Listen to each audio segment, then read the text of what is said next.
Okay, this is Build a Better Business. This is for entrepreneurs and solopreneurs. And we're talking about building a better business. And we go through a whole series on building a better business, everything from coming up with your value proposition statement to actually putting together your story. Your storytelling is your marketing, and then your serving is your selling. If you're getting started and you don't have a very big audience, you can borrow someone else's audience, and that's what we're going to talk about today. And from there, we then start talking about how to create your products, and then at the very end, later in the year, as we get through all the different product creativity that all of us have, then we're going to talk about how can we market those products. And so again, it's like, well, what comes first, the chicken or the egg? You know, do you create your products first and then you start marketing? Do you start marketing as you're creating your products? And the answer is yes, all of the above. And here's why. As you start down that path, you start to have clarity. Am I right? For some of you gals that have been with me, guys and gals that have been with me for a while, as you start down that path, you get more clarity on what you want to offer, how you want to offer it, who you want to offer it to. And as you get that clarity, then you can decide if you want to narrow in on a particular audience. So it all just gets more clear over time. And it's okay to be messy up front. It's okay to start messy. We all did. We all came up with something that we wanted to get out there and market. And so, yeah, it's just kind of a messy process from the very beginning. Oh, we got Mason and Ruth. Let me jump over and let some folks in here. And I want other folks to be allowed to chat with us. So now we've got 8, 9, 10, 11, 12, 14. So there's a couple folks that I don't have in. Who do I not have in? So I apologize if you're kind of just hanging out there and you don't see where you can chat with us. I want to make it where everyone can chat at least. For the new folks, you will not be able to turn your video on, but you will be able to chat with us. And but for those of you that have been with me for a while, you can actually link through on your video as well. So anyway, as we get through this whole series, toward the end, we then are talking about marketing and how to get the word out that, you know, you have these products and services and that you are serving this particular audience and that you do have a story to tell and you do have a product. And from there, we talk about how you can create a blog, you can do podcast, you can be guest on podcast. And from there, you could even put yourself out there as a speaker. What is it they say? The thing that people fear the most is public speaking. Yeah. Oh, I don't know how many of you in this group are afraid of public speaking, but yeah, that's a hard one. And for some of us gals, oftentimes the public speaking part kind of, and maybe guys too. I don't know. I'm not a guy. I'm with Mark, and Mark, you know, he lets everything roll off. But for some of us gals, sometimes we're worried about how we look if we're public speaking. You know, it's like, oh, are we going to, and again, when you worry about how you look, the only thing you're really worried about is somebody going to judge me? You know, are they going to go, look what she's wearing, or look what she said, or look how she's presenting herself? So we worry about those things. And that's why people hate to do public speaking. I am here to tell you that the more you do it, the less you worry about it. There are days that I get on, you know, some of these calls, and then I think to myself, did I comb my hair? So it's all good. It's all good. Trust me. I want to make sure, and again, I keep checking to make sure I've got everybody in. We have more and more joining. Let me see. We got 14. Yeah. So everybody's on. Yeah. I just wanted to make sure that everybody shows here on this screen. So anyway, I am going to go around and I want everybody to just briefly introduce yourself as to basically, and we talked a couple of months ago about how, you know, our VPS, putting together our value proposition statement. So many of you may not have that yet in this group, and that I get that.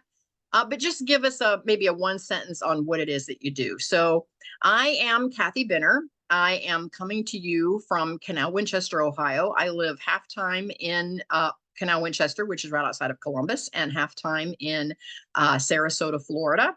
I have a condo down there, and we just got back late yesterday. So I am now here in Ohio, and I am a passive income mentor. And I used to present myself as a passive income coach, but I love the mentoring space. And there is a difference between the word mentor and coach. And so I've changed my vision to passive income mentor. So that's who I am, and that's where I come from. Linda, how about you? Tell the folks who you are, what it is that you do in a sentence or two, and where you're coming to us from. Okay, my name is Linda Thomas, and I am in the Pennsylvania contingent. I'm in southwestern PA between Pittsburgh and the Ohio border, and I am the founder of the Legacy of Love project, where I help people to create their own unique end-of-life plan so that they can be a blessing to their loved ones instead of a burden.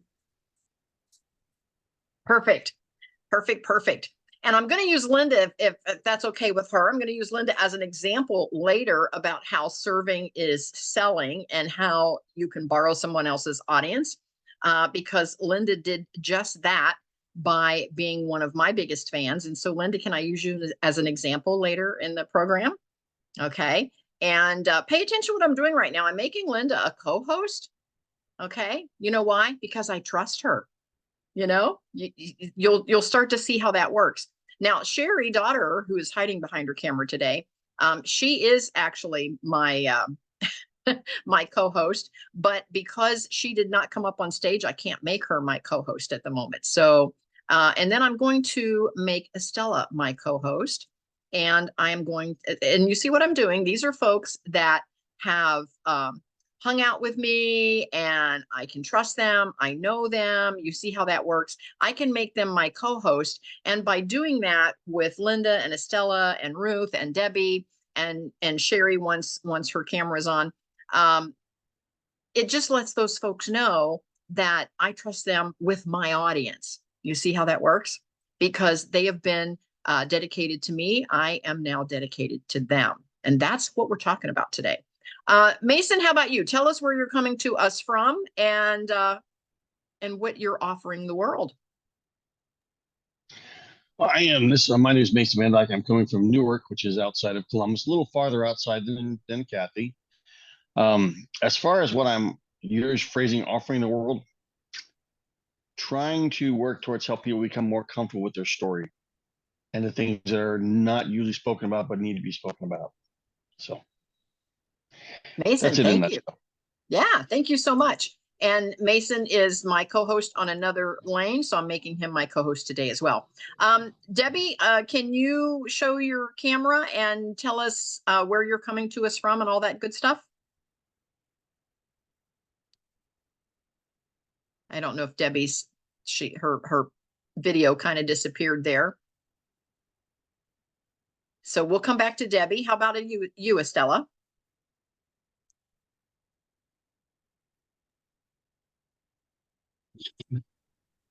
Well, good afternoon, everyone. Estella Blake here, and what I do and how I make a difference is, you know how sometimes when people are taken advantage of, and they get mad, upset, and they don't know what to do because they can't afford to get help, legal help. Well, I help people get access to a law firm that will help them, help advocate for them and take care of the problem for them. I also offer very robust identity theft program where licensed private investigators do the work to restore you rather than you trying to figure it out yourself. Perfect. And those programs are Legal Shield and ID Shield. And where are you located, Estella? I'm in Columbus, Ohio, in the Columbus. northeastern part of Columbus. Okay, perfect. Perfect.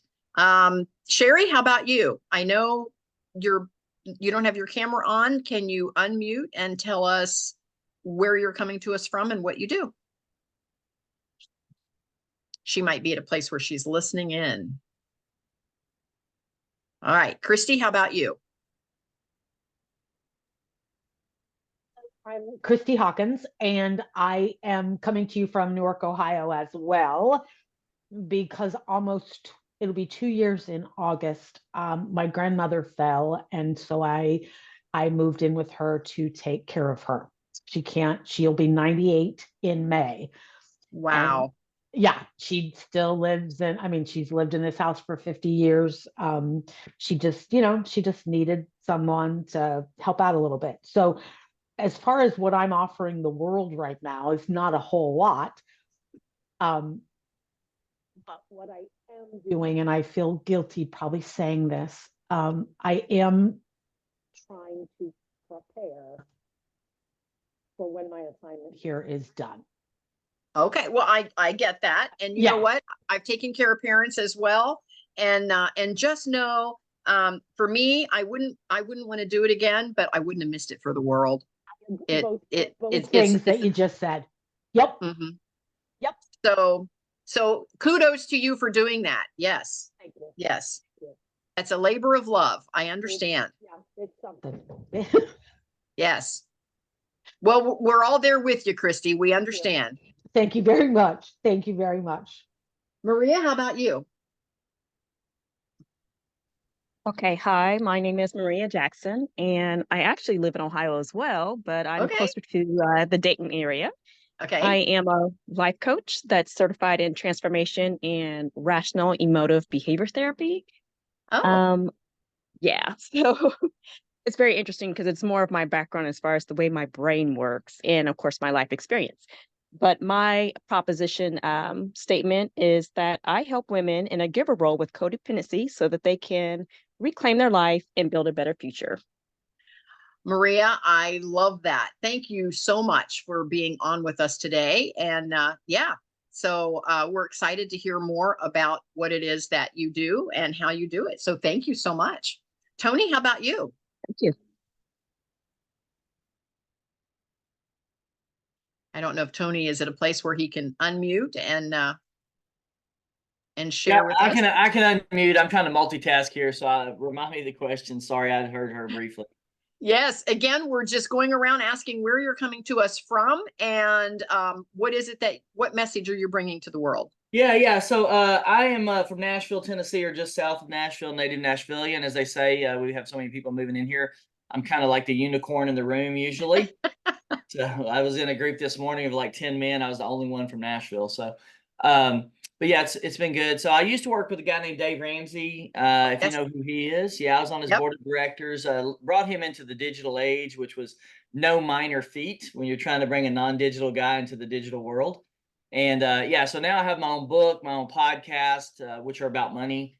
And then I do some business coaching and some mastermind trainings and stuff like that. So I haven't done a great job of monetizing my own brand yet. I've been really busy working to build it and done a pretty good job of that with my background, but haven't done the best job of monetizing it. So that's what I'm trying to break into.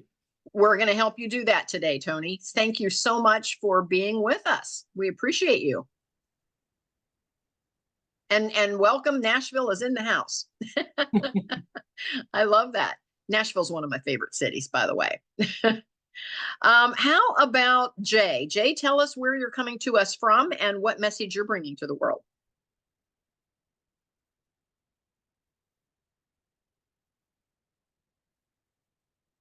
Did we lose Jay? It looks like Jay may have disappeared. All right. Nicole, how about you? Hello. Hi, I'm Nicole. Nicole Durr. I'm coming from Cleveland, outside of Cleveland, Okay. Ohio.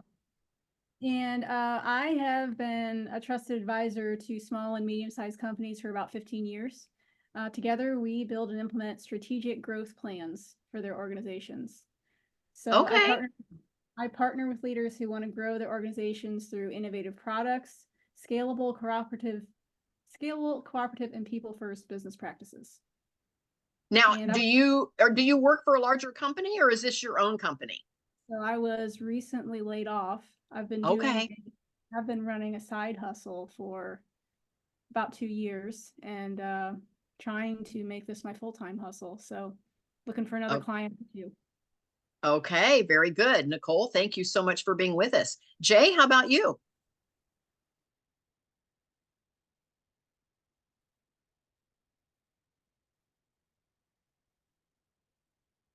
I don't know if Jay can hear us. Jay, can you unmute and tell us a little bit about yourself?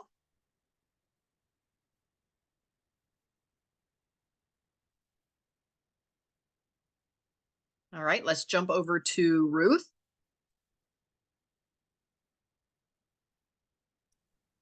Hi, everyone. Whoop, I turned my camera on and then turned it off. I live in Kansas, so I'm what, the unicorn or the one that's out of deal? I have roots in Ohio through my mom, but I live in Kansas now. And my sweet spot is helping people take their relationships to the next level. And it can be personal relationships, it can be professional relationships. In fact, I'm currently developing a program that focuses on leadership, but from the inside out, with the individual first. Very nice. I know Ruth personally. Trust me, you want to connect. Thank you for that. Jay, I don't know if you can still hear us, or Debbie. Debbie said she was having some problems with her system today. Don't know if Jay can still hear us. But Elena, how about you? Hello, can you hear me? Yes. Okay, thank you for having me. I'm originally from Taiwan, so English Okay. is my second language. Sorry about this. Oh, But, no, your English is better than mine. Trust me. So I live in Europe, a small country called Malta. I don't know how many people know this country. Yeah, Ah, I actually do not. Where is that? it's in the south of Sicily. Okay. The very small island country. We moved Okay. to Malta just last year from Italy because my husband is Italian.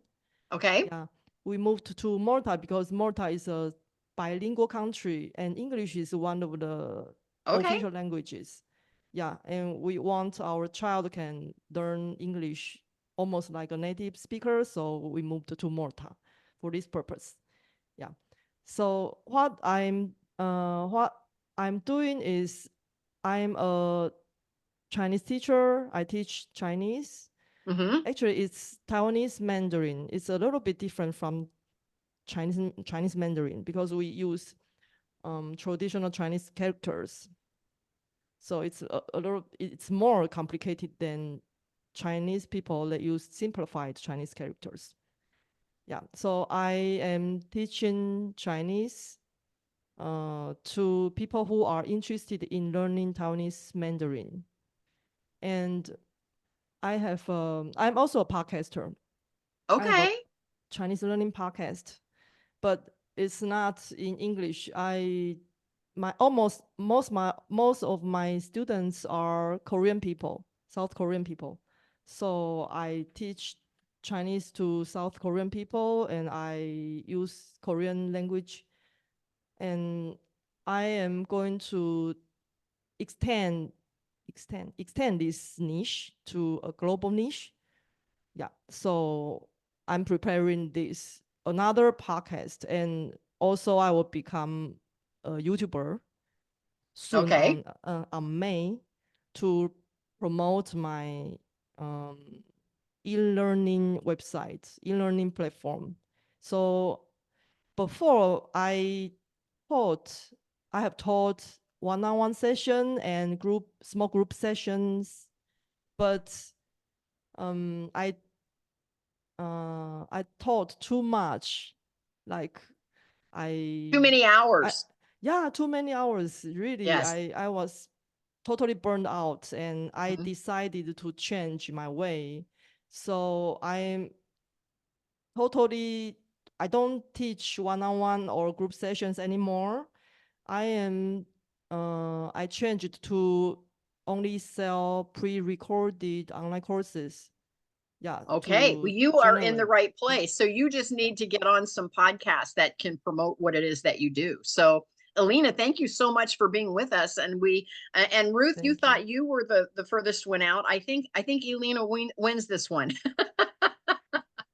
Mark and I just spent November in Italy, but we did not get out to Sicily or to your tiny little island. I'll have to make note where that is. So Alina, thank you so much for being with us.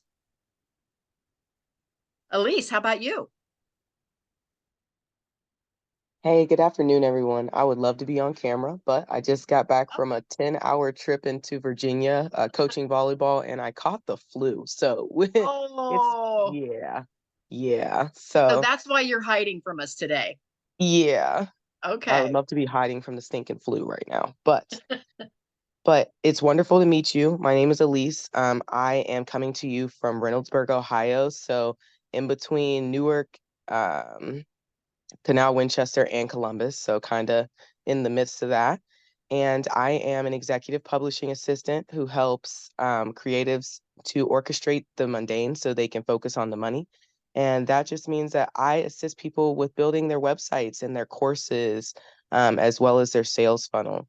And coming up this April, or on April 1st, I'll be giving away another website. I just gave away a website on March 1st. So super excited about that. Thanks for having me.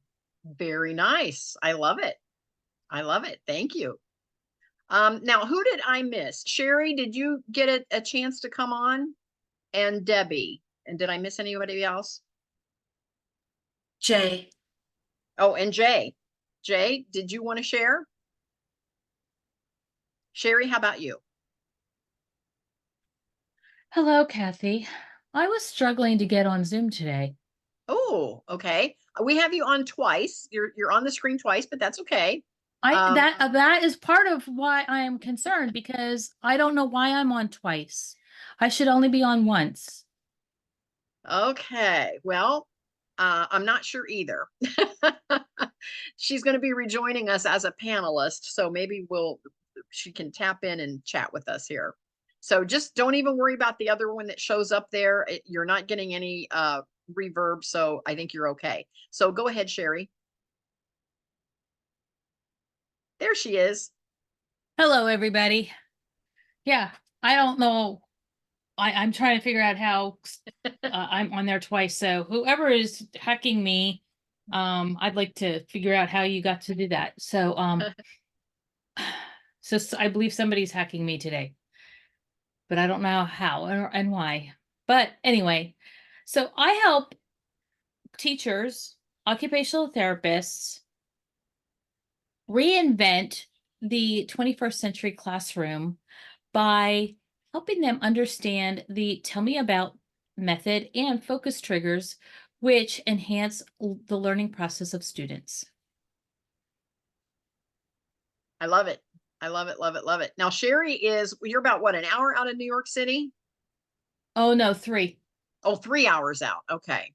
Yeah. Okay. My goal is half an hour from Allentown, west of Allentown. Okay. My goal is the next time I go to New York, which I love New York City, for those of you that maybe love the big city, my goal is to try to go by way of Cheri. So that's the plan. Yeah. So I'm trying to get her to convince her to have Mark fly her to the Reading airport, and then we'll go in the Tahoe from there. I love it. I love it. All right. Anyone else that I missed? Don't know if Debbie can still jump on. Debbie was having problems, and haven't heard from Jay. Did I miss anyone else? All right. I want to go through, so bear with me here. I'm going to share my screen just a moment. I want you to see where to find everything that has to do with this meetup. First of all, if you go to the Kathy Binner International Academy, you will find my homepage. You can also do just kathybinner.com, and that'll also get you to my homepage. And I have to move our faces around here a little bit, so you have to bear with me as I move us around. Here is the Entrepreneurs and Solopreneurs. This is the group that we're in today. And now I can see the bar here. See if I can move that out of the way. So here is where we are today, and here is the course. And so what I'm doing as I go through these meetups is I'm just basically going through the course. And my computer's slow today too, so maybe there's gremlins out here today. I don't know what's going on. because I'm a little slow here too. It should have already clicked over and it's up here spinning around. Hasn't clicked yet. Maybe it's my computer that's causing the problem. I don't know. I don't know that that's necessarily true. I was on another Zoom earlier today, and one of my computers just went into circling. Yeah. But my other one was fine and my phone was fine. So I don't know what's going on. I thought that was really strange. Yeah, it's not clicking over. It's, as you can see, it's having a hard time loading the page. So I may not get to the program that I wanted to get to. And so I have another way to get there by finding my documents, because my course, as I teach, is keep everything in, nope, I don't have it there. Is to keep everything in your documents. So we are going to, yeah, it says a server error, so it's not going to go there. So we're going to come here. We're talking about building relationships with influencers through serving. Now, our objective is for you to actually learn how to do this process. So you have to understand the concept. So the first thing is define that serving is selling. And here's what I want to say. When I first wanted to borrow someone else's audience, I ran across this gal, and I'll use her as an example. I ran across this gal named Wendy, and she was on Clubhouse, and she had this amazing, and I'll stop sharing so I can tell you my story. She had this amazing audience on Clubhouse, and she would be on every morning at 8 a.m. And so I loved her heart. I loved her message. I loved her audience. And so I just started showing up. Okay. So that's step number one. Just show up.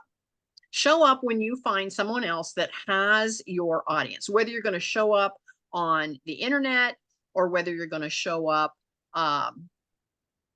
in person to their events. It's however you want to show up. And so just show up.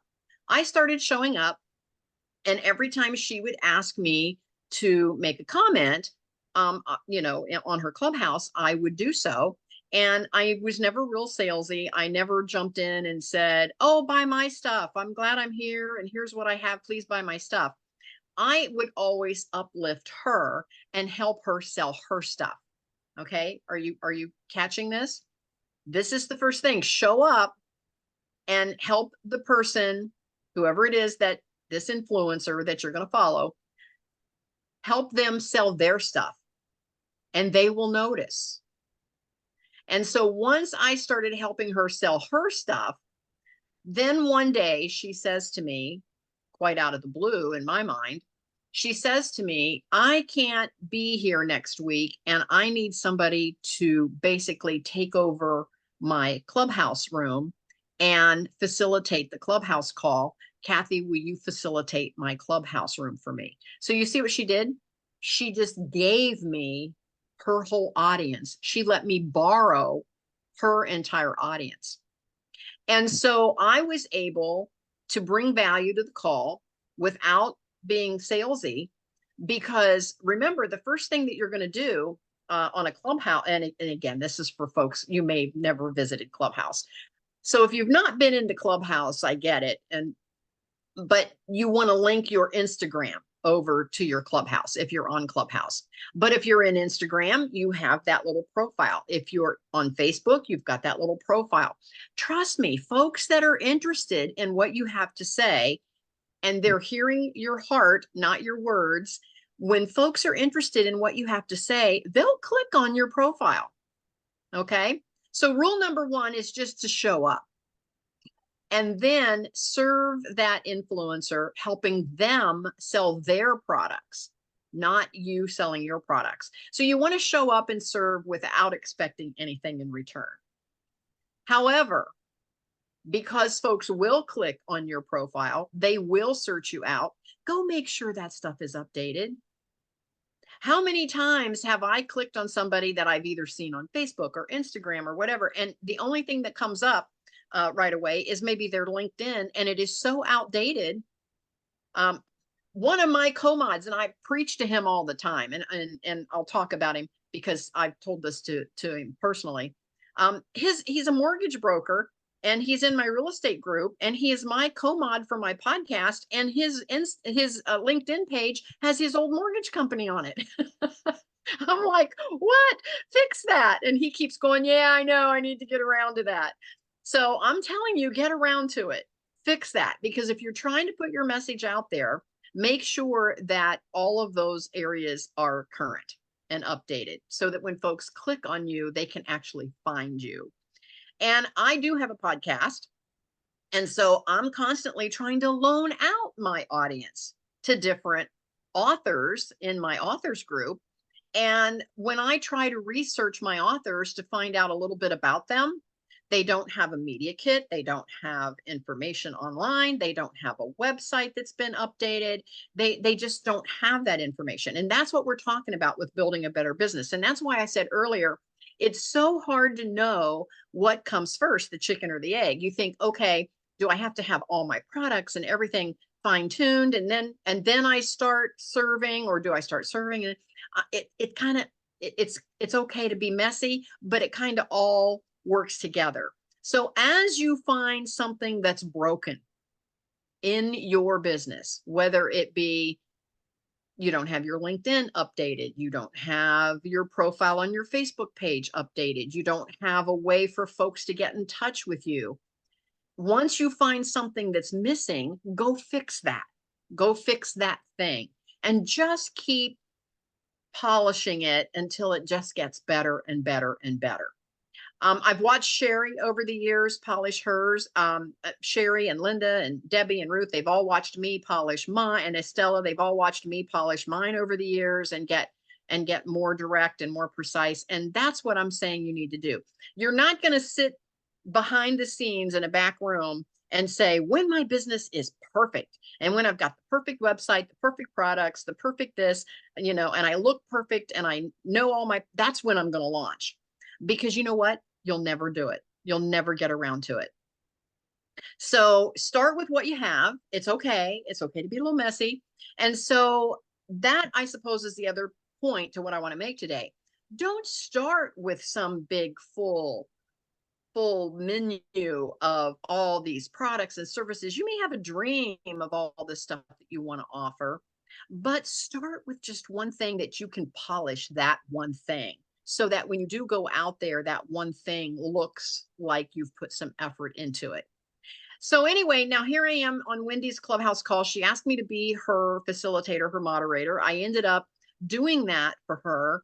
And my whole first year, and here's what I want to tell you guys, because remember I said, what comes first, the chicken or the egg? I also was trying to get this podcast going so that folks would get to know, like, and trust me.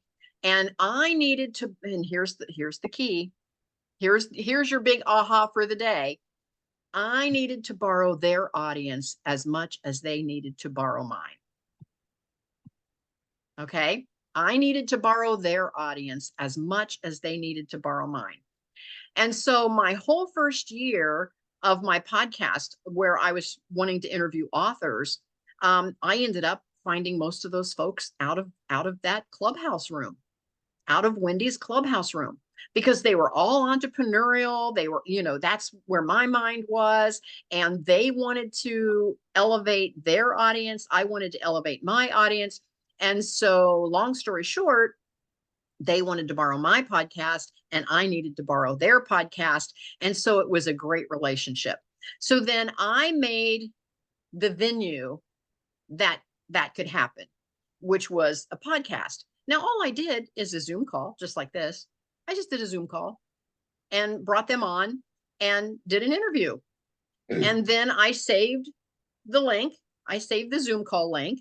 And once I saved it, I uploaded it into Vimeo. I uploaded it into YouTube. Now I had replays. So now I could start marketing that interview, that podcast. So I uploaded it into an actual podcast platform. And many of us on this call, we have podcasts. So I uploaded it into podcast platform. And for those of you that either know or don't know, I will share that once you upload into an actual podcast platform, the podcast platform shares your podcast with other podcast platforms. And oftentimes you can choose when you set up your podcast, what other podcast you want to share that with. But all of a sudden, my podcast was on 8 different podcast channels and on YouTube and on Vimeo. And all of a sudden, I was getting some mileage. But guess what? So were they, because that was the person I interviewed. So now they're advertising it to their audience. Hey, listen to me in this interview. And all of their audience now sees me, and all of my audience now sees them. And again, I was just serving them. I wasn't expecting to get anything in return, but I wanted to serve them. So to take it a step further, because my word for this year is giving and serving.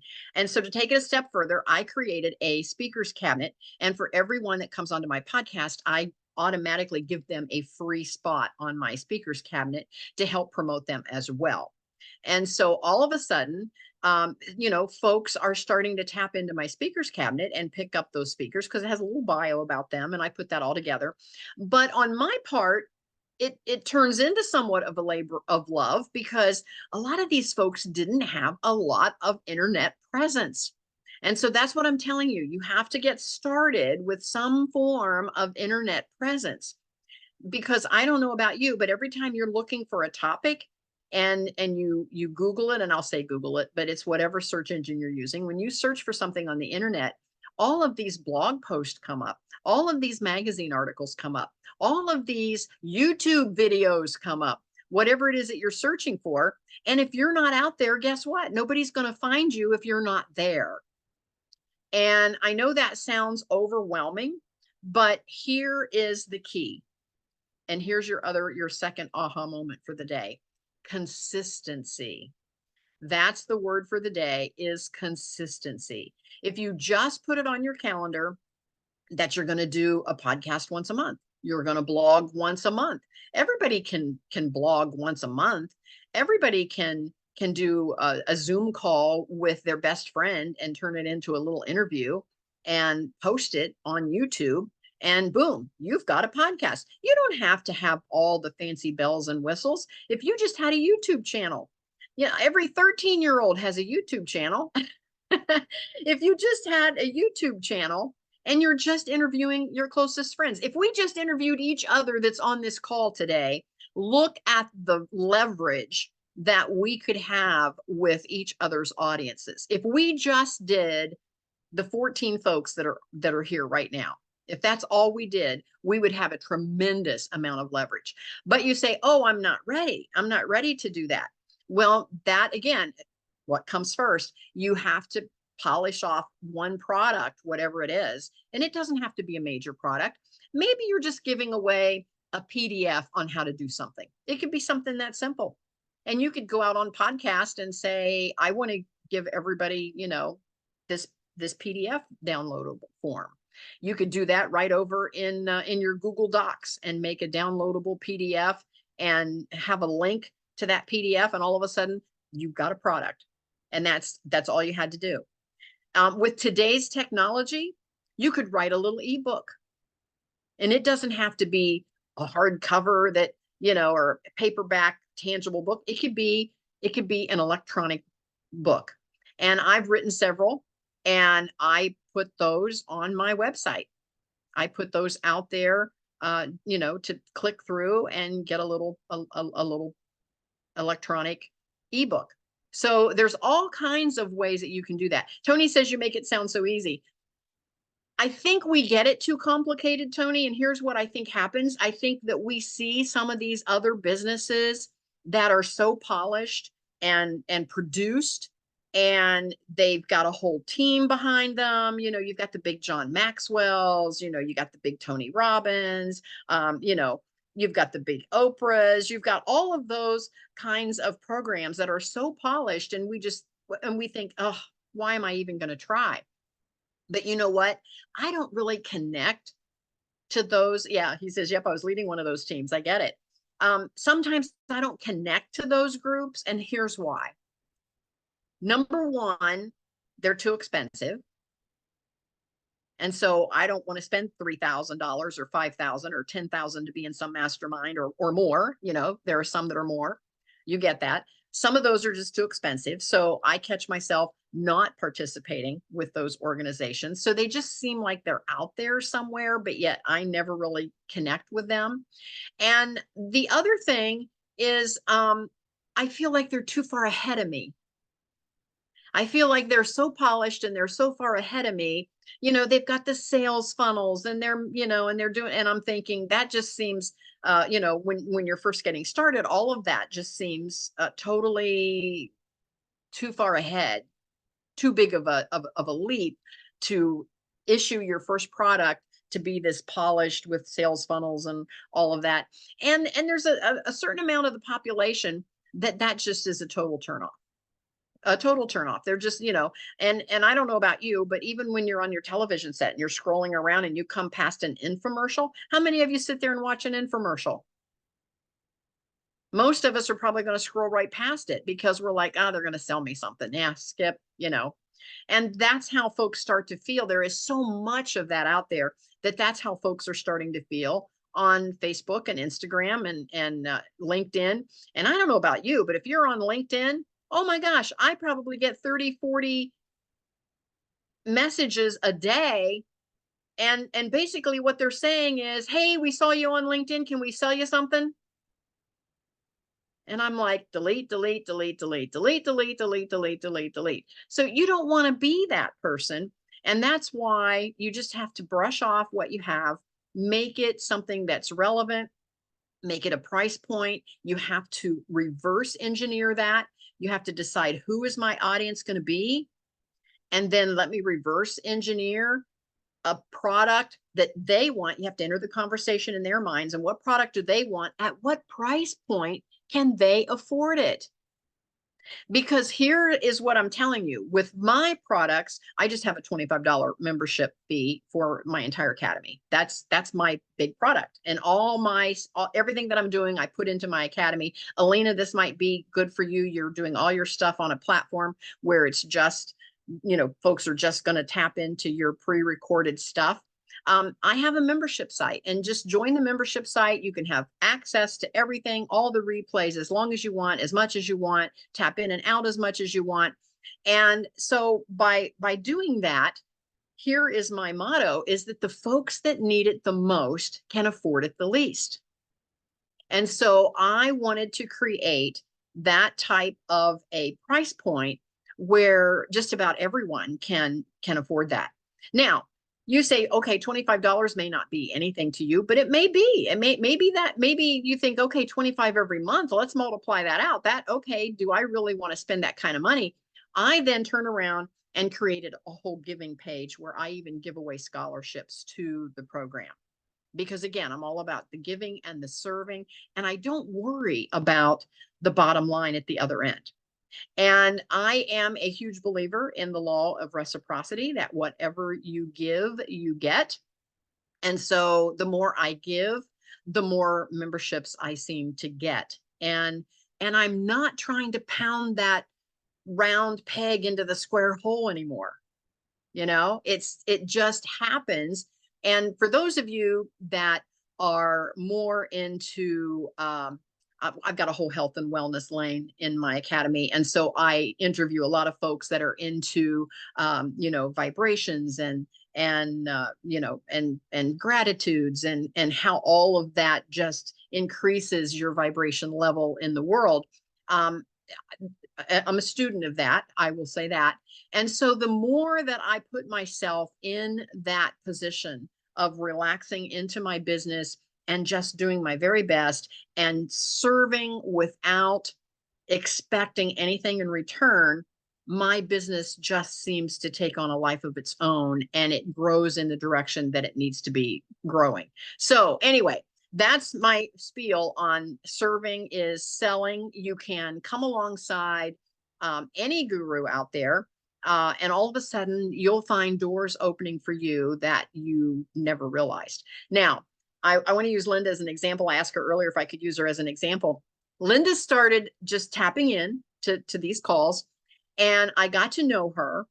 I got to know everything about what she represented. I got to know her heart. I understood her message and what she was bringing to the world.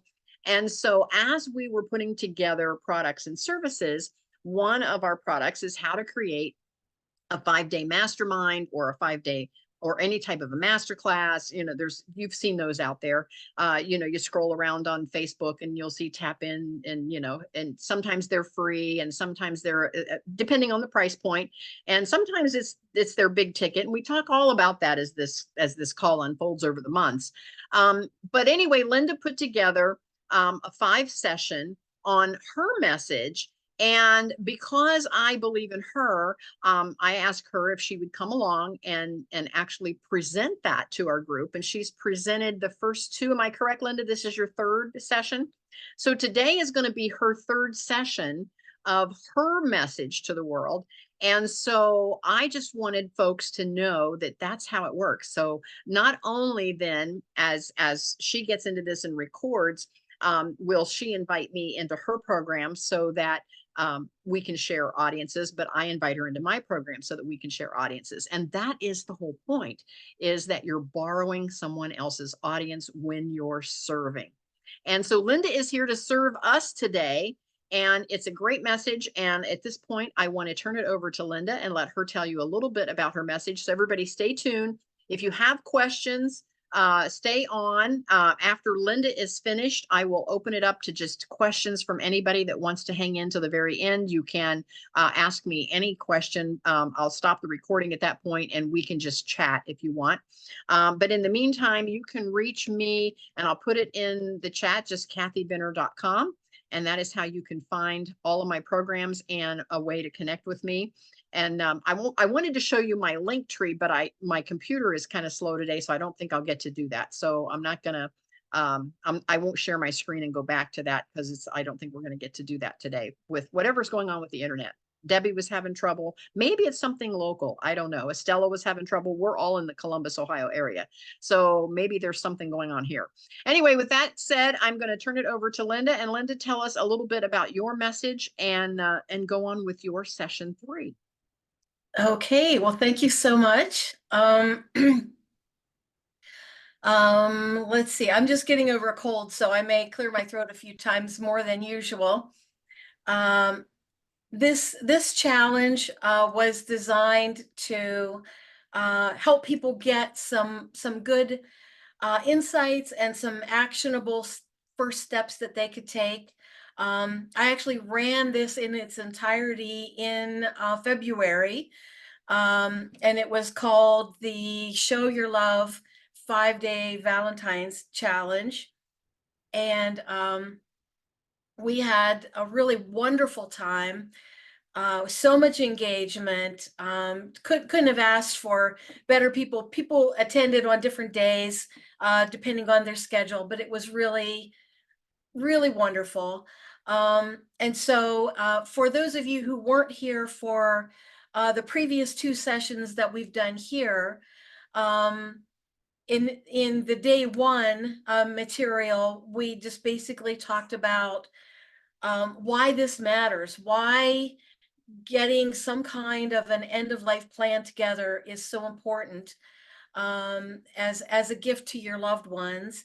And then in day 2, we started into the preserve section of my framework, where we talked about gathering all of your information about your accounts, your policies, your beneficiaries, your titles, your deeds, and it can be a lot. And so we also spend a little bit of time talking about your digital assets, those things that are in the cloud. And that topic tends to be a real eye-opener for those of us who are content creators, podcast hosts, bloggers, folks that have a website, any kind of online presence, even your down to your email and your social media.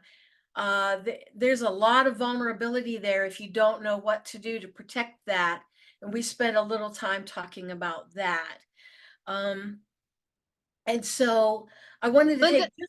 And Yeah, Linda, I want to jump in and ask you, tell them, because we've got some new folks on the call today, tell them just briefly your background story as to why you even decided, because a lot of the folks on this call, they're trying to figure out how to put together a product. And we talked about early on your VPS, your value proposition statement, like what it is that you're offering to the world. You know, my name is, and here's what I do for whom. But then your story is your marketing. And a lot of the folks on this call has not heard your story, and maybe the shortened version, because I know you want to get on with your presentation. And then you're serving as you're selling. So we know what Linda is bringing to the world, but we haven't all heard her marketing, which is her storytelling. Now, keep in mind, once you hear this, and here's your third aha moment for the day. Once you hear her story, you will be leaning in instead of leaning out. And so will all your listeners and viewers and your audience when they hear your story. So make sure that you include your story. Linda? okay, sure.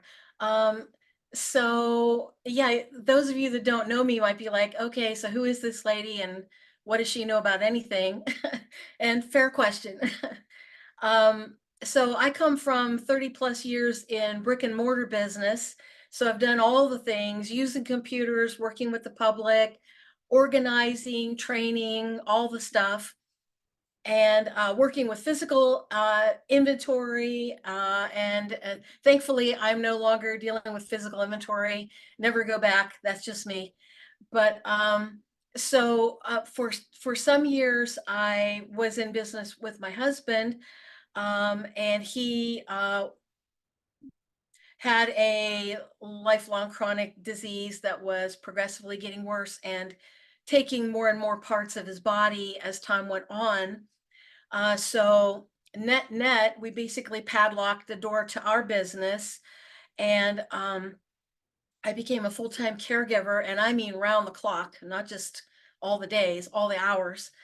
And so we managed to get, wills and powers of attorney and those kinds of things in place, but that was it. And in our business, he had so much of the information of our business in his mind, and he had a mind like a steel trap, but his body was failing, and it was failing fast, and we were running out of time to capture the things that he knew about, things that we had on hand, agreements that he had made with other people.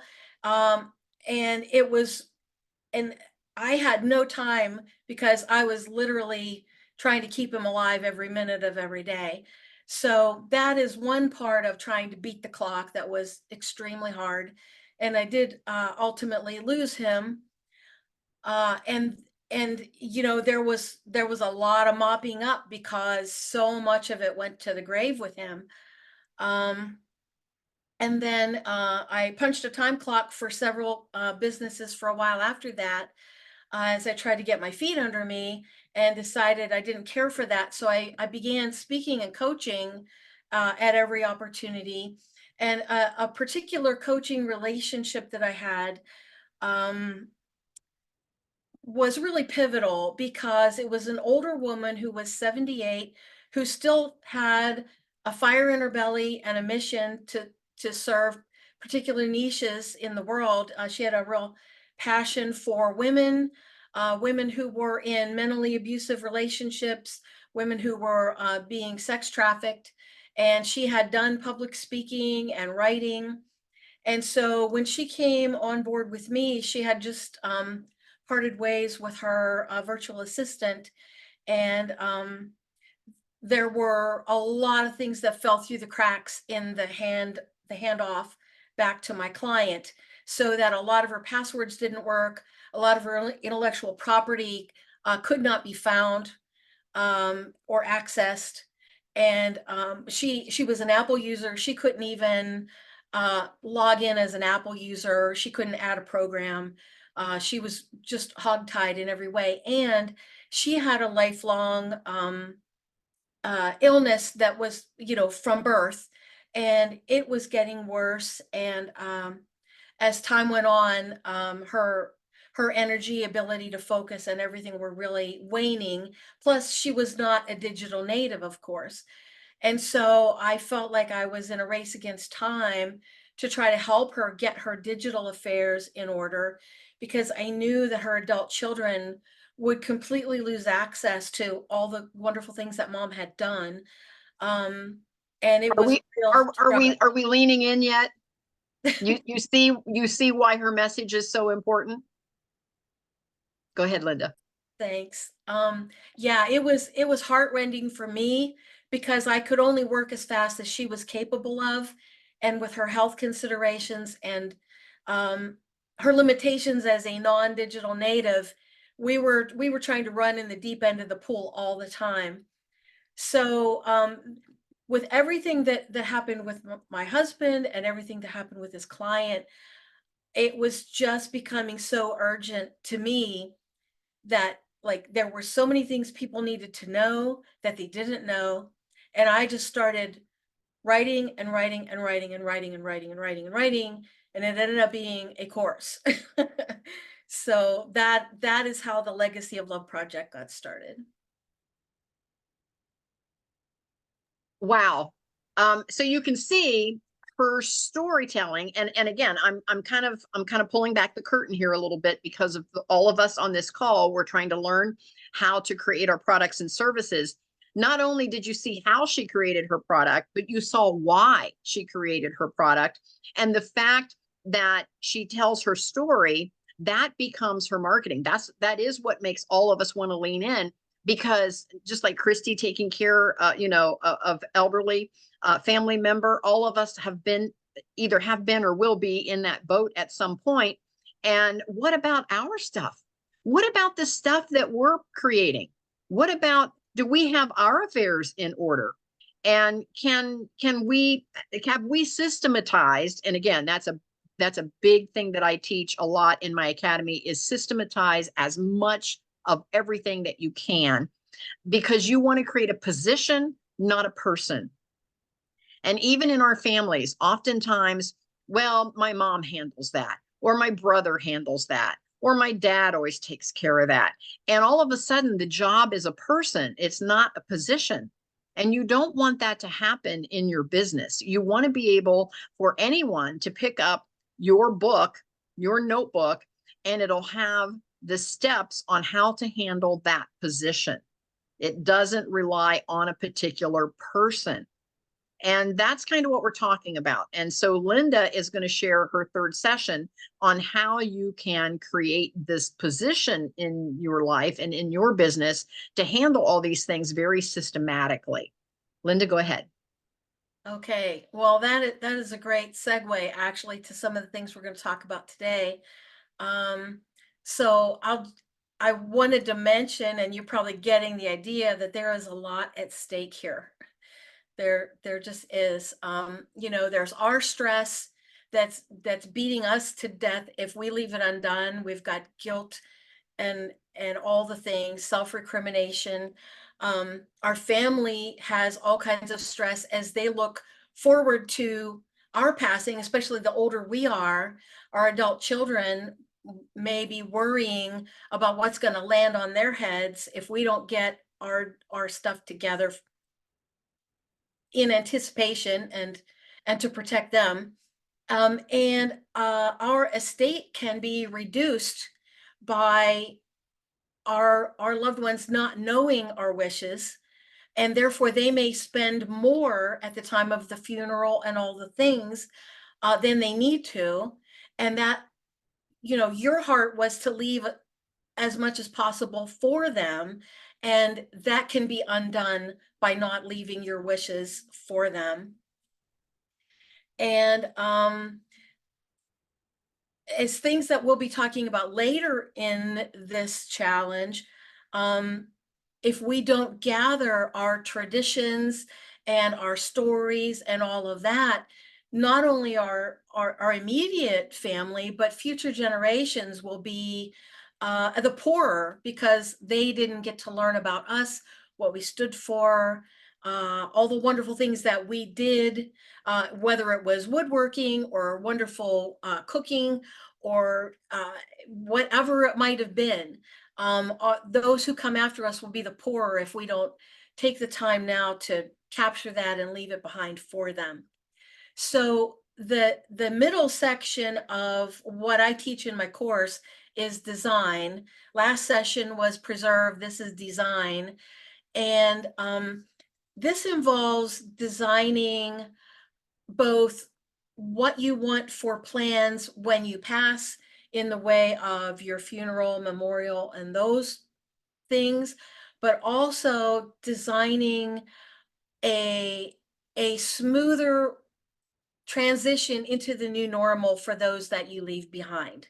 So let's go to the part of what happens when you're going to pass. Well, an obituary would be a tremendous thing for you to have written for your loved ones to make it easier for them. And those of us who have been in the professional development world for a while may have encountered writing an obituary as a personal development tool, because you can actually grow by looking forward to what you'd like to have said about you at that time, and then seeking to grow into and become that person. So there are benefits for you in the here and now, and benefits for your family by gathering together all those details so that they're not in a mad scramble to try to remember. Because let's face it, when they're under duress at that time, they're not going to remember all your social organizations and all your different accolades and awards. And there's going to be a bunch of stuff that falls through the cracks. We had a family friend from church who was a deacon for years in this church, and his adult children forgot to put that in his obituary. What kind of a central point for that person's life? So you can't count on your loved ones to get all the details right. They're under too much strain at that time. So in addition to the obituary, something that you might want to consider before even the idea of a funeral, and especially if you have a physical or mental issue where you can see the decline coming, you might want to consider having a living funeral, which is a really beautiful thing to do. One great example of this is described in the book Tuesdays with Maury by Mitch Albom. His last name is Albom. And Maury was a college professor of Mitch's, and they maintained a relationship over the years. And Maury had an illness where it was going to be a slow decline and the end was known. And he went ahead and had a living funeral. And what's great about that is, instead of people coming and saying great things about you over your casket and you're not there anymore, why not have a wonderful personal experience? Let them show their love for you and let you receive it while you're still here. It's really a great thing to consider if you'd like to do that. Then of course there is the traditional funeral, which we've grown up with. That was the only way things were done as we were coming up. But something to be aware of, and if you do your planning, you can help your family avoid some of the upsells and pressure that they may encounter, and some of the maybe infighting is too strong a word, but if you have multiple siblings or even just one adult child, if they don't know your wishes, they're going to feel a strong desire to spend more out of their love and respect for you. And if you have multiple children, there may be big squabbles or worse that could happen, even rifts among the children, because one may say, mom would have wanted more of the money to go into what she gave us. And then others would be like, well, I want to honor mom, so we need the more expensive casket. We need the fancy coverlet. we need thousands of dollars worth of flowers because mom was everything, and we want to show our love for her. And there's actually a word for that. It's called relational spending, where people spend more because of their relationship with you. So if you want to make sure that more of the money that goes to your heirs, or that it is spent a certain way, this is when you need to put your wishes into writing right now. Okay. Now a lot of people don't know this, but you can even buy your casket from a third-party vendor. You don't have to buy it from your funeral director. I'm sure they try to keep that pretty much on the QT, but there's something called the funeral rule that was passed in Congress, but it has to do with the FTC. Originally was passed in 1984 and then was revised again in 1994. So they kind of pride the control of the funeral process from being solely in the hands of funeral directors. You do have more options than you may be aware of. So I'm gonna just spend a moment speaking about a particular funeral that I'm aware of. A friend of mine had her college-age daughter die suddenly. She was like age 21, 22. Nobody saw it coming. She was fit. She was a soccer player at the college level, and all of a sudden, she passed away. And I've always said that when the person passing has a long and chronic illness, it's easier for the family because they've had a chance to accept what's coming, but it's very hard for the person, the patient. When someone dies suddenly, like from a heart attack, a car accident, they're kind of blessed because they didn't suffer long, but the family has like no way of coping with it. It's just so sudden, they can't come to grips.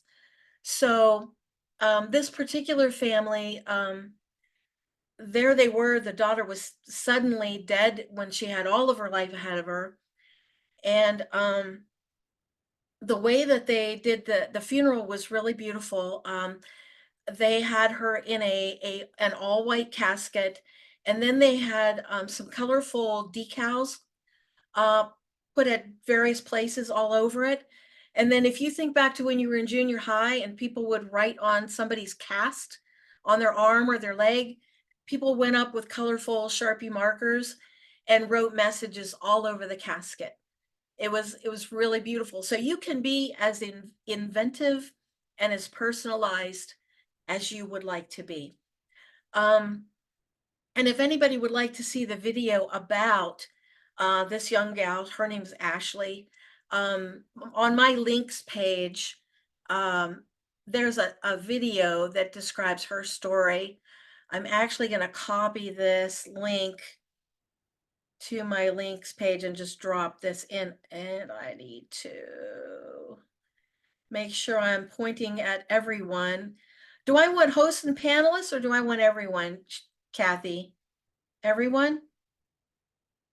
I think everyone. Yeah, everyone, because we have 4 that are over in the guest area still that declined to come up.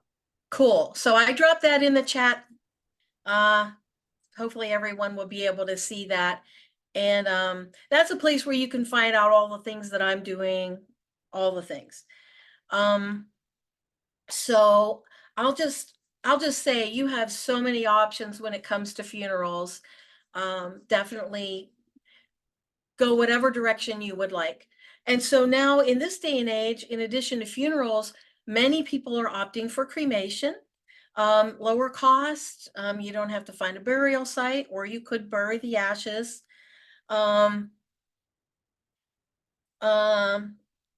so one nice thing about choosing the cremation is you can handle that right away, or your family can handle it right away while, they're still a little bit overwhelmed, but they could schedule out a memorial to a later date, like say a month out or whatever works. And that can allow people to come in from out of state. It can allow the family to just kind of settle a bit after all that has gone on. So, and you can plan your own memorial to whatever level you would like, and you can fund it if you have that ability, and that can help remove some stress and strain from the family at that time. So, and there are a number of really cool things that I suggest in my course that people can do to bless their families around this time, but for reasons of respecting the time of everyone, I won't go into those. And then I do want to just mention one other thing, which is your ability to design a plan to ease your family into that new normal after you're no longer here. And this can include things like passwords, having the contact information for all the service providers that would be part of daily living. You know, who does your HVAC repairs? Who do you take the car to? Who's the orthodontist for the kids? Any number of things that having all, because I think, Kathy, at the beginning of the conversation, we were talking about kind of a division of labor. This person handles this and that person handles the other.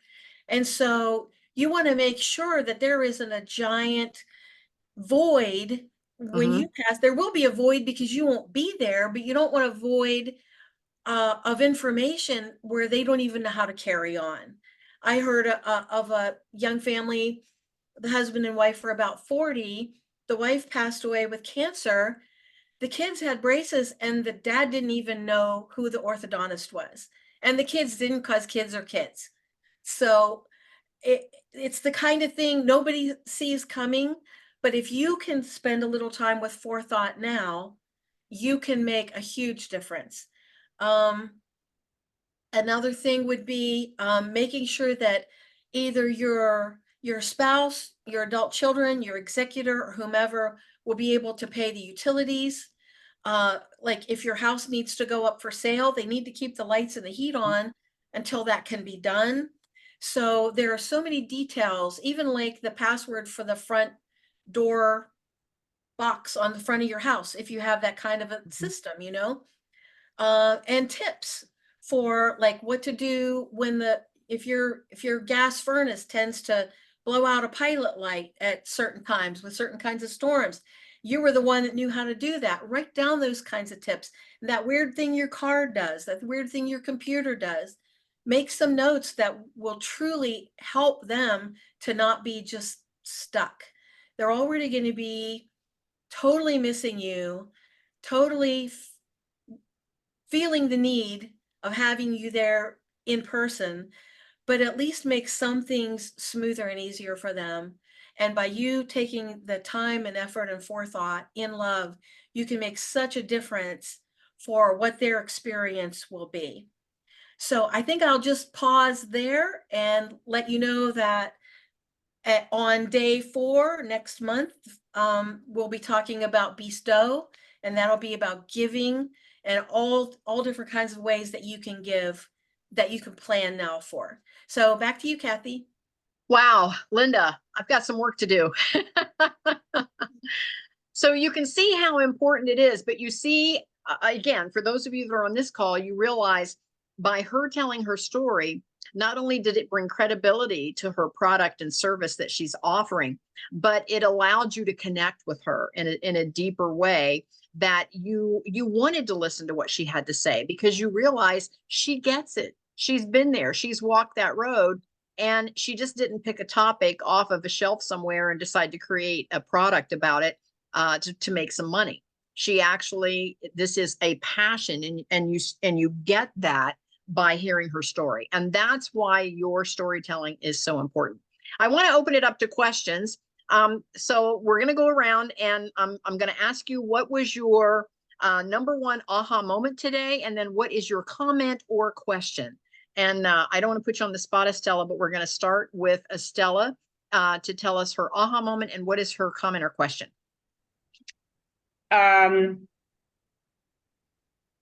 Well, one of the things that you said was we must have systematized things so that we create a position and not a person. I absolutely love that. I'm going to play with that. Okay, I perfect. think that can be expanded into some things that I'm doing. Yes. And then Linda blows me away because she just brings out so much information. I'm like, oh my God, I'm under the bucket. I gotta get out from under the bucket. I get Things you it. just don't even hardly, think of. And I really appreciate your having her share her story because that there's so much credibility there Mhm. and trust that it's like, oh, she knows what to do and she can help me. I mean, if a heart surgeon is going to do work on you, you don't want someone that's been doing it a year. You want someone that's been doing it 15. Unless, You but want anyway, someone that has a passion. Yeah. You want yeah. somebody that And has a her passion passion for it is too. there as well. Yeah, I mean, I don't even know what to say. I've got a full page, 2 pages of notes, so. So you see why it's so important to include your story. Your storytelling is your marketing. So, and again, even if it's a product or like a heart surgeon, well, maybe he's never had a heart attack, but he has stories. He can tell you about this patient or that patient or why he's passionate about what he does. So your story can be how you've helped other people if it's not something that has actually happened to you personally. It's just something that you really care about. And so there's all kinds of ways that you can tailor your story. So anyway, just know that your storytelling is your marketing. That's what makes folks want to lean in and listen. And one thing that she did say, which, I mean, I've never heard it before. When you have a funeral, you got options. Mm-hmm. I mean, Absolutely. Who knew? You know? Because you never, So, especially if it's your first time going through it, you just feel like you're going to be led around, you well, don't you know want what to to be do. because you don't even have a clue of what to do. So there needs to be Right. something of these are the things that happened at a funeral. And I mean, yeah, that was a real eye opener for me. So Yeah. Perfect. Thank you, Estella. Now, Tish, I know you had to step away because you had to get back to work. Are you at a place where you can comment an aha moment and a question or a comment? Tish mentioned in the chat that she had to go back to work, so she may not be able to participate. We'll just drag our feet here for a second, see if she unmutes. I don't see her unmuting. Mason, how about you? Did you have an aha moment and a question or a comment? Not so much the question or comment. The aha moment actually goes back to the beginning, talking about instead of waiting for perfection and then start, just start, do it. It gets messy, and that helps you add clarity. Because even after all this time, I'm starting to get more clarity on what I want to do. More importantly, that's helped me figure out how I'm going to combine a couple of things I'm wanting to do that actually makes sense now. So don't underestimate the idea of just trying little things, do little things, make the mistakes, make the mess, realize where it is, and say, okay, this is direction. So just that core fundamental concept is something that kind of stuck with me. That's why I made some notes on it. Mason, I love that. Absolutely. It's okay to start messy. It's okay. We all did. And clean it up as you go. Yep. Tony, I see that your camera is now on. Tell us, do you have an aha moment and any question or comment? Yeah, I think I've got several. One, thanks, Linda, for talking so much. I lost my mother-in-law and my mother both in 2016 to cancer. My mother-in-law, we knew it was coming. My mom, it came on real quickly after that. So a month after my mother-in-law died, we found out my mom had cancer. And then I saw the scopes and I called my wife, I said, she's gone by Christmas. And she was, we buried her, in November. So just a few months with her. And you never know how fast it's going to go. I mean, I think that kind of woke me up a little bit because a lot of sad stories I could tell. But yeah, thank you for sharing that. It's got me thinking. My dad's still working full time, 74 years old. Not the type of guy that will listen to me about stuff. He thinks, it's hard, what they call it, powdered butt syndrome. Amen. I was going to mention that. Yeah, he loves me and he takes care of me. He's a good dad, but as far as the way of the world and money, that was never their forte. They just kind of survived their life, and they enjoyed it. They had a good life. But yeah, so for me, I've got a little bit of the imposter syndrome that I think I've had going on for years. I helped Dave grow from about 3 million to about 125 million.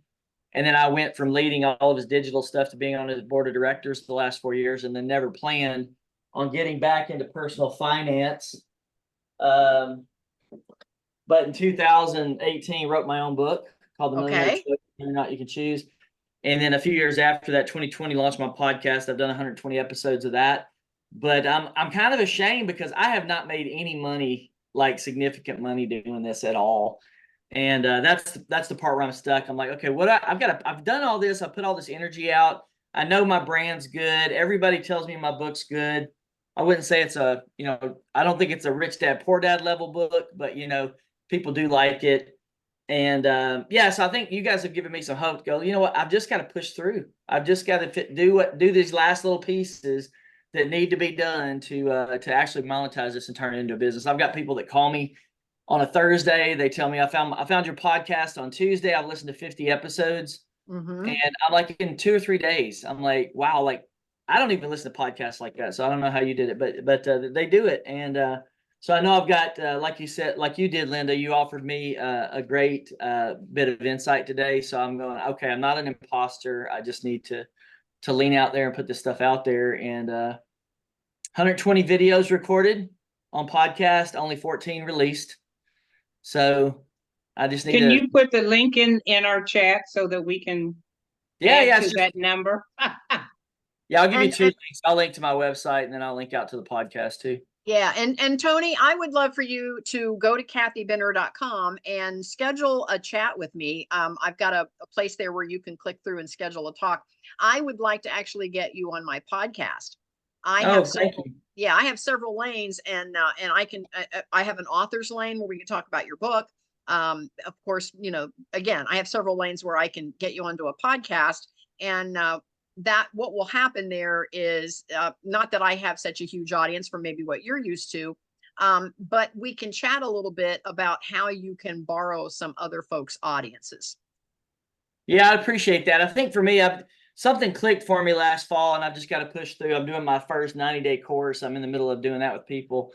It's being received really, really well. I made about $1,000 from, it's a $500 course. But there's a lot of labor intensive. This is not like you download it and do it. I mean, I'm in a weekly virtual group coaching people through this stuff. Yeah. And so, but it's been received really well. And I think I'm still refining the product, but yeah, I could use some help getting over the hump. Yeah. Just know that your audience is already out there. They're just waiting for you. Thank you. I'd like to make a comment on the imposter syndrome piece. And it's so interesting that people who are so accomplished and so capable encounter this. And each of us thinks we're the only one, that we're the only, highly limited person, the only screw up, whatever it is we're saying to ourselves. But I think that I don't know how to say this. Oftentimes people who are less capable have a more inflated view of what their capabilities are. And I think the more you know, the more you know that there's a lot to know. And that's why we say, oh, I don't know enough. I'm not ready. Who am I? Because we've had our awareness opened up enough to the point where we realize it's a wide, wide world, a wide universe. And we know one little smidgen of it. But obviously you're very accomplished, and the main thing is just to get out of your own way. I wanted to share something that my significant other said to me that was so encouraging. I was seeking to get my challenge, into reality, and I was, sick for a month with whatever was going around, and I kept pushing out my date, and I'm like, oh, I'm the worst. I'm a mess. Who am I? All the things. And he comes from years and years of playing football competitively. And he said to me, he's like, I never looked at it that like you were stuck or you were a mess. He said, he said, I looked at you like a wide receiver. You caught the ball and you were running and you were zigging and zagging, rolling out of holds, eluding capture, and continuing to gain yardage toward the goal line. And I was like, wow, I like the way you're looking at that so much better than the way I've been framing this. Yeah. Linda, thank No, you. I love that. Yeah, just comment on what you said. My wife was in here a little bit earlier because I asked her to come in and listen to you guys. Because I'm like, hey, you want me to make more money? You better get in here and listen to these ladies talk about this stuff. So she had to step out. But yeah, so I told her, I'm like, man, it's just, it's interesting because I'm like, I've done all this stuff, but yet I have all this lack of confidence in certain areas or I'm not pushing through. And I've actually worked with some guys that I'm like, they've done way less, but they are full of all this confidence and they're just out there doing it, and I'm just like, I would never sign up for their programs. And just because of what I've been through. So yeah, I think you guys are echoing that. So that affirms me in a lot of ways. Thank you. By the way, there's a name for that what you were just describing is called the Dunning-Kruger effect. So people who are way less informed, experienced, knowledgeable, have a very inflated view of where they're at on the scale. And people who are far more advanced have a lower opinion because they perceive how much more there is out there.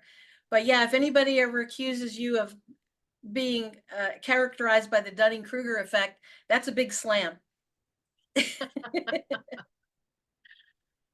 I should use that on some people. Yeah. Tony, thank you so much for being with us. We really enjoyed you being on today. I'll mention Tish to see if she can unmute. Let me see. Mason, we've already chatted with you. Cheri, how about you? Any aha moments, comments, or questions?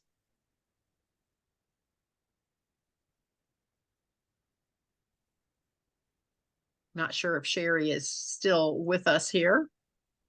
She was on twice and one of hers disappeared, so she may not still be with us. Maria, how about you? I think I could probably second what Mason was saying in regards to the aha moment being that, just do it messy. Once upon a time, I used to be a perfectionist. And so it's like I'll redo something. I'm like, okay, this draft isn't good enough. And then I'll redraft it again. It's just like right now I'm in the midst of recording a video that I'm going to post, and I'm just going to go back through it and I'm going to maybe slim it a little bit, like cut pieces out just because for some reason my clicker wasn't working for me to pause it so that I can cut out the fact that I reached up to touch the camera to pause the recording. But outside of that, I'm just going to post it. I'm not going to go back and re-record it. I'm not. Well, and let me say this, Maria. If I really need to know something, I have a burning question, whatever it is, whatever my question is, and I go to YouTube and I go, oh my gosh, here are 4 YouTubes that have an answer to my question. I don't care whether they reached out to pause the camera. I'm after the answer. So your content is the king. So if your content is good, don't worry about whether you reached out to pause the camera or, like me, I can tell right now today, my significant other, Mark, he changed my office all around and I've got a window on this side and you can tell, see, I've got a whole bunch of sunlight there, but none over here.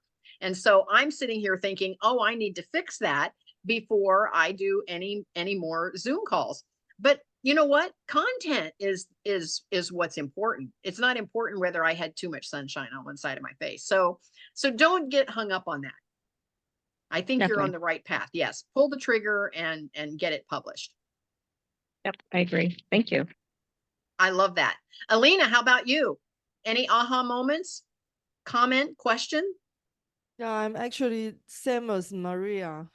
I am a perfectionist. And before I mentioned about I'm going to open my YouTube channel, and this was the plan last year, 2023 in April. So I procrastinated for 1 year. Oh, yeah. Okay. Terrible, right? Yeah, I need to do this, and I need to publish my first video on May. Yeah, that's my friend. I really appreciate your idea about don't be too perfect. Just Yes. do it. Yeah. That's really good. And I have a question about, can I ask a technical question about Yes. the membership site? Mm-hmm. Do you use Teachable, or do you use like a membership plugin on your website? I was curious. There is a million and one ways that you can do a membership site. There's all kinds of programs out there. I personally use Teachable because I started off at the beginning, and as I built out my academy, it made more sense. And Alina, you mentioned you wanted to go international. So let me say this, and this is a little coaching moment for Alina. I wanted to be an international academy. I want to be a world citizen. I want, I don't want to put myself in a box, because that's where my heart is. And I want to travel more. And again, being a world citizen is very important to me. And so 2 things that I did that helps me become that. Sometimes, and we're talking now, I'm going to talk to Tony and Mason and folks that maybe haven't launched, and Maria that haven't launched everything yet. Sometimes you have to put out to the universe where it is that you want to go and what it is that you want to be before you go there and before you be that. And I'll explain what that means. When I created my academy, I started off by doing teaching modules, and I named my academy the Kathy Benner International Academy. And I put the word international in there on purpose. That was intentional for me because I wanted to be that global citizen and be international. But I had my 2 best girlfriends from Canal Winchester, Ohio, was my founding members. So there you go. Was I international? I wasn't even out of my city, let alone out of my state, let alone international. But I had to put my intentions out there. And so for all of you that are listening, reverse engineer this, decide where it is to the best of your knowledge. You might tweak it as you get closer, but decide where it is that you want to be. Decide who it is that you want to be. Decide what it is that you want to be. And as you name your products and as you put your stuff out there, put those words in the name. So the first thing for Alina is make sure that you mention something about international or global or something that lets the universe know that how big you want your program to be. So that's my first observation on what you're doing. And secondly, as you're putting it out there, make sure that you have a place to do a backup for everything that you're doing. So for those of you that are doing videos on YouTube, it's all Cheerios until YouTube goes down for some reason, and there goes all your stuff. So have a backup. We've all seen it in the world of technology, and I don't know if any of you follow it on this level, but there was some hacking going on with some big companies, and they were being held hostage, and they were said, the hackers were like, we're going to crash your whole system unless you pay us X amount of dollars. And the reason that I decided to diversify some of my material was when Vimeo, because I chose Vimeo over YouTube. And on a side note, the reason I chose Vimeo is because when a video ends, it keeps your listener or your viewer within the loop of Vimeo. Whereas on YouTube, when it ends, it pops up all their favorite YouTubes because it's trying to keep them on the YouTube channel. And I didn't want somebody that was taking one of my courses that they paid for to be to the end of a video, and then all of a sudden, Dancing with the Stars pops up on their screen or whatever they watched last. So for me, I chose Vimeo. Well, Vimeo was one that got hacked, and they chose to pay the hacker to keep everyone's stuff intact. So I was okay. But what if I wasn't? What if for some reason it did go down? There goes all my videos, and I didn't have any backup anywhere. And your hard drive, if you do this for any length of time, like I'm doing a Zoom call every Monday. And for those of you that have been with me for a while, knew that I did Mondays and Fridays for the longest time. So I've got quite a collection. And after a while, your hard drive can't hold all of that. And so I started uploading it into Vimeo, and then I started uploading it into YouTube as well as a backup. And what I discovered was that my Vimeo and my YouTube audience are different audience, but they're looking for the same information. And so I'm finding when you go back and check out the demographics, and we get into all of this into our marketing section when we finally get to that place here in the Build a Better Business. But you can look in the back of the house, as I like to say, and you can see how old are the people, what day do they normally tap in to your videos, how long do they normally listen to one of your videos, how long is it before they move on to a different video. And so all of that information is what helps you make your videos better and better and better. Are you understanding what I'm saying? So get started, but put a global presence if that's where you're headed with this. I chose Teachable because I was all about the teaching modules first, and the videos came second. You know, the YouTube, the Vimeo, and then I upload those into my Teachable as part of my academy as a replay. And then I can even sit and do my own courses, you know, where I don't have an audience at all. I'm just doing a course teaching off of, say, a PowerPoint and making a video of that. And then I can upload those into my Teachable. And then Teachable, not too terribly long ago, created a membership site option already built in. And the reason I picked Teachable, and I know that's like a $50 answer to a 50-cent question on why I chose Teachable. I went all the way around the bush, but the reason I chose Teachable was because I did not want to be a programmer. I wanted to be a passive income mentor. And so I didn't want to pick a program where I had to figure out the coding and how I get this plug in and how I make that work with this. I picked Teachable because they did all of that for me. And all I have to do is pop my information in there. So is that helpful? Yeah, thank you very much. All right, anyone else? Elise? Aha moment, question, comment? Aha moment, as always, I think that perfection is the enemy of done. And just like everyone said, it's like, you just got to go for it. Like, make it messy, make it whatever it needs to be. But like, I know, Kathy, you'll say, you know, clarity comes with action. So just kind of throw it out there and then keep going. And then I'll also say that something that Linda said, I think it was maybe in January, but it still stuck with me, and Kathy kind of touched on it today, was that, you know, all of the stuff that you're working on online, like all of your information and your logins and everything, like at a moment's notice, if you don't have that stuff backed up, it could be gone. So just making sure that you're taking care of those little things and having somebody who's trusted, who can know where that stuff is in case of an emergency or in case you need their help. So as always, great conversation. Thank you. So just so you know, Elise is functioning as a virtual assistant. And so because I have several lanes, one of my big lanes is real estate. Elise also is a real estate investor. And so Elise could actually run my whole real estate. All I have to do is give her the password and hand it over to her. So have some folks like that in your back pocket.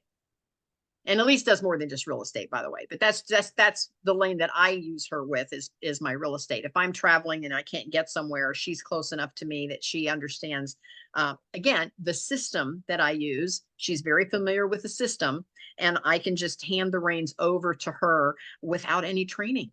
And so you need to have some folks like that in your back pocket as you grow. And I know that's down the road. Don't think you have to have that to get started. You need to start. Everybody just simply start. Now, did I think Cheri jumped off because Cheri was on twice, and I don't see her then on as a panelist now. So I think Cheri had to jump off. And Tish, are you at a place where you can chat, or Tish had to go back to work, so she may not? I just want to give Tish or Cheri an opportunity if they are still listening. Okay.